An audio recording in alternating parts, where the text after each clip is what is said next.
Hello,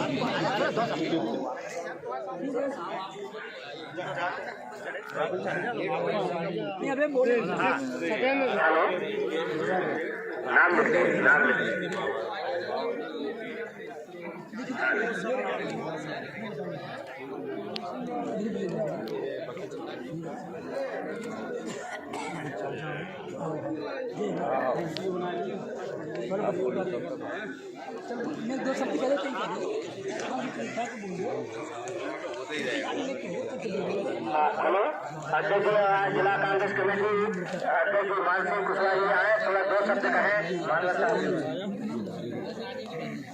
आज हमारे बीच में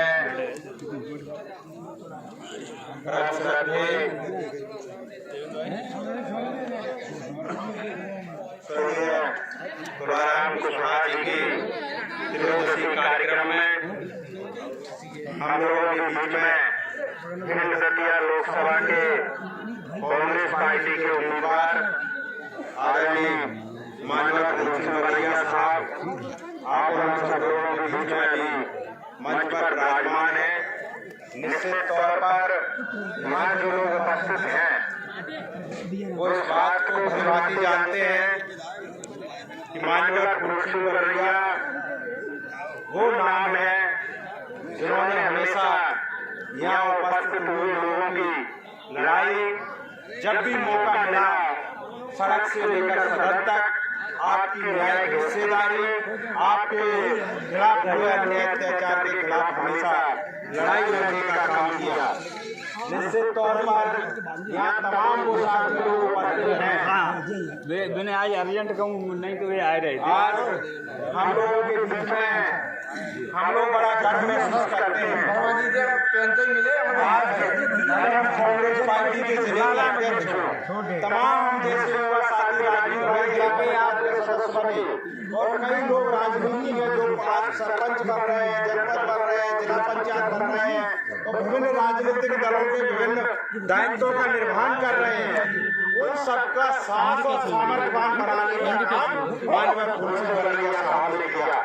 उन्होंने हमेशा यहाँ खड़े हुए लोगों की लड़ाई, उन्हें हमेशा भागीदारी दिलाने का काम हम लोगों को हमेशा किया है। निश्चित तौर पर आज कांग्रेस पार्टी ने उन्हें भिंड दतिया लोकसभा का उम्मीदवार बनाया है। आज आप और हम सब लोगों के पास एक मौका है जिस बात को लेकर हमेशा माननीय फूलसिंह बरैया साहब, माननीय काशीराम साहब और बहुजन विचारधारा के जितने भी नेता हैं और आप और हम सब लोग जिस बात को लेकर हमेशा लड़ाई लड़ते रहे कि जिसकी जितनी संख्या भारी उसकी उतनी हिस्सेदारी। आज वही बात हमारे कांग्रेस पार्टी के नेता आदरणीय राहुल गांधी जी ने अपने जो वचन पत्र बनाया है उसमें भी उस बात को सम्मिलित करने का काम किया है।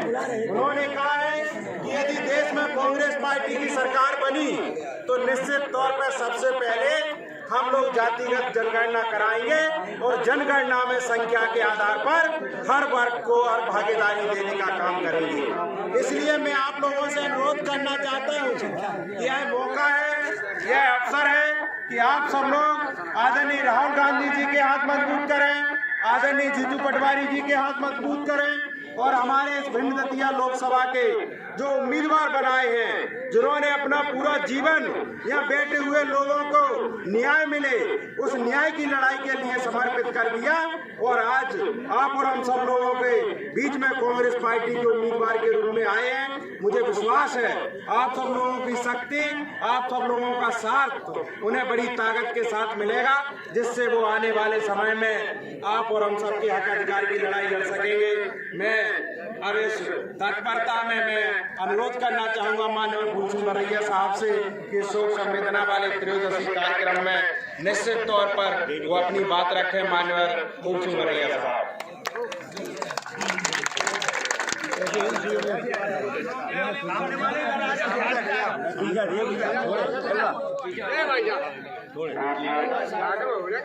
तुलाराम सिंह कुशवाहा जी, उनके भ्राता श्री हैं श्री रामेश्वर सिंह कुशवाहा जी, पुत्र हैं श्री सिंह कुशवाहा जी और उनके भतीजे श्री महेंद्र सिंह कुशवाहा जी, श्री अतर सिंह, श्री मान सिंह, श्री लाखन सिंह, श्री जहर सिंह, श्री विजय बहादुर सिंह, श्री सरनाम सिंह, ये उनके भतीजे हैं और एक बड़ा पूरा परिवार जो छोड़ करके वो चले गए, आज हमारे बीच में वो नहीं है।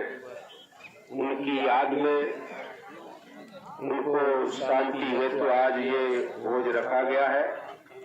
इसमें हजारों की संख्या में उन्हें शांति प्रदान करने हेतु गणमान्य नागरिक यहाँ इकट्ठे हुए हैं।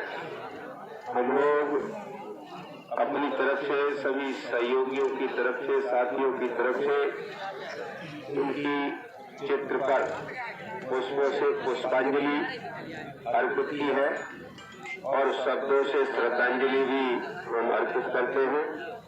इस मौके पर मैं कहना चाहूँगा, एक संदेश के रूप में है, अपने वृद्ध माता पिता उनकी सेवा करना सबसे बड़ा धर्म होता है।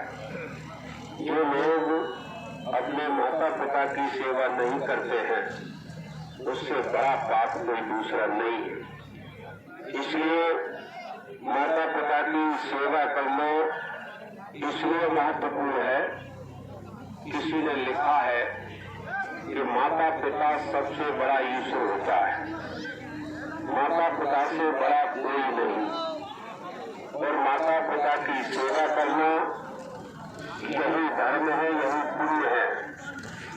यही मैं आपके बीच में संदेश के रूप में कहना चाहूँगा कि कोई भी मित्रगण, रिश्तेदार, पड़ोसी अगर कोई माता पिता की सेवा नहीं करता है, उसको समझाने का काम करना चाहिए, क्योंकि माता पिता एक ऐसे होते हैं जिनकी वजह से ही धरती है। और मैं कहूँगा कि कुछ माता पिता, उनके पुत्रगण, परिजन ऐसे होते हैं जैसे आज उन्होंने उनकी शांति हेतु काफी बड़ा यहाँ पर गणमान्य नागरिकों को बुलाया है और वो यहाँ पर मौजूद है। इस मौके पर मैं आपसे कहूँगा कि ये चुनाव का समय है। इस चुनाव के समय में सभी अपनी अपनी चर्चा करेंगे, लेकिन मैं स्पष्ट रूप से आपसे कहूँ कि ये चुनाव दो बिंदुओं पर लड़ा जा रहा है। एक बिंदु ये है, तमाम पार्टियां संविधान और लोकतंत्र को खत्म करने में लगी हैं और तमाम पार्टियां लोकतंत्र और संविधान को बचाने में लगी हैं। संविधान बचाने वालों के पक्ष में या संविधान को मिटाने वालों के पक्ष में हमें किसका साथ देना है, ये इसलिए समझना जरूरी है। पहले हम संविधान को समझें कि संविधान क्या है।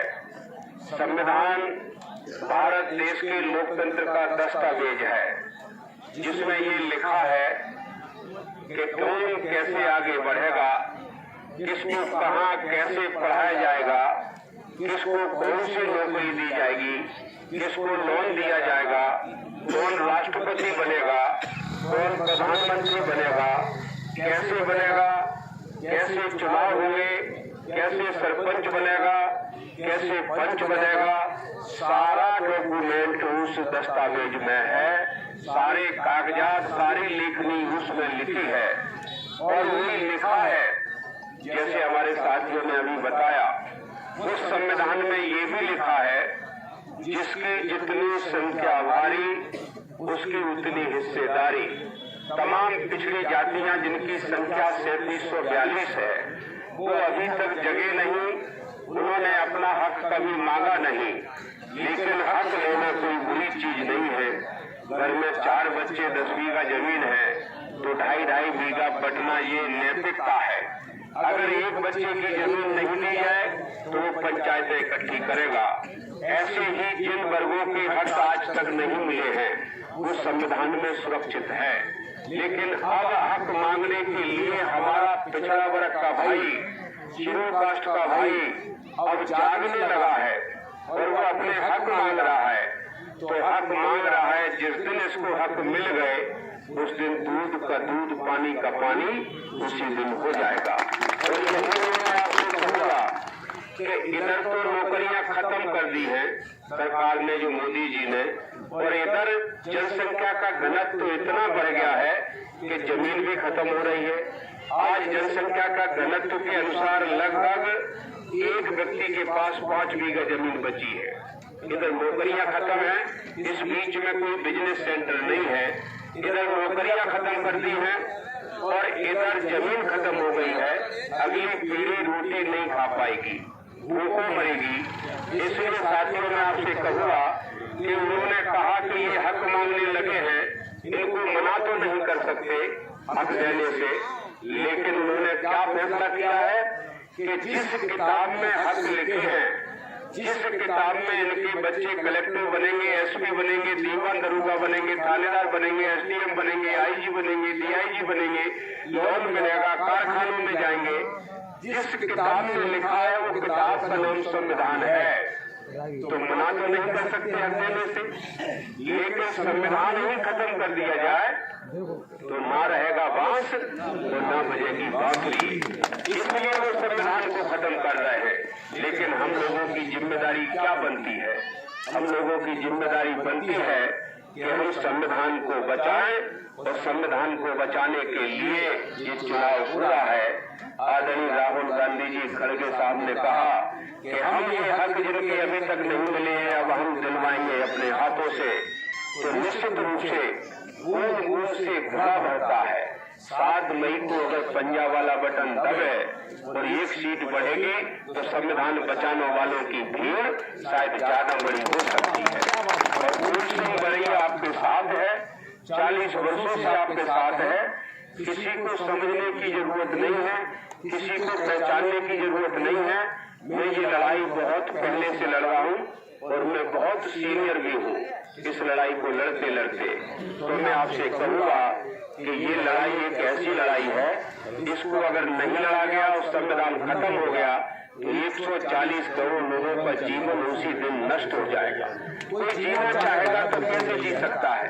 जीने की भी आजादी ऐसी रहेगी जैसे कभी एक फिल्म आई अंग्रेजों की, और वो कहता है कि जरा इंडियन मेरे पैर पे थूक, और थूक दिया, और फिर बोला कि इसको चाट लिया तो तू जिंदा रह सकता है। लेकिन जिसने कहा मैं नहीं चाटूंगा वो जिंदा नहीं रह सकता है। तो जिएंगे भी तो उनकी मर्जी से जिएंगे, हम वैसे नहीं जी सकते हैं। संविधान खत्म होने के बाद ये हमारी जो मैं खड़ा हूँ आज जिंदा फूल सिंह बरैया खड़ा है, और संविधान खत्म होने के बाद जिंदा लाश खड़ी होगी ये फूल सिंह बरैया, तो ये जिंदा नहीं माना जाएगा।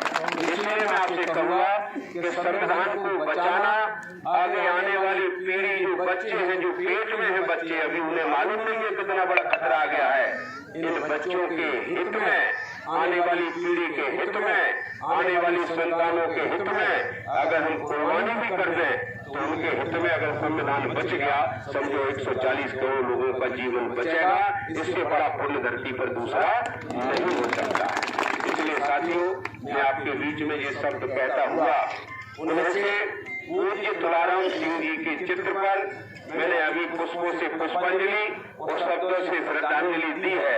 फिर से मैं अपनी तरफ से, अपने साथियों की तरफ से उनके चरणों में नमन करता हुआ अपनी बात को यहाँ विराम देता हूँ। धन्यवाद सभी को। जय हिंद, जय भारत।